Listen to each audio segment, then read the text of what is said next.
Top 4 Provincial Most Wanted Person na aresto ng Paranas PNP.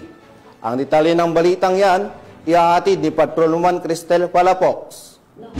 Otoridad ang nakatalagang top 4 provincial most wanted person na may kasong 2 counts statutory rape sa Barangay 6 Poblasyon, Katbalugan City, Samar. Naresto ang akusado bandang alas 4:25 ng hapon ng matauhan ng Paranas Municipal Police Station sa bisa ng warrant of arrest para sa kasong 2 counts statutory rape na walang inirekomendang piyansa. Ang akusado ay dinala sa Paranas MPS para sa kaukulang dokumentasyon at tamang disposisyon. Patuloy ang ating kapulisan sa pagpapatupad ng mga operasyon upang mahuli ang mga lumalabag sa batas. Ipagkaloob ang hustisya sa mga biktima at mapanatili ang kaayusan at kaligtasan ng komunidad tungo sa minimithi natin na bagong Pilipinas.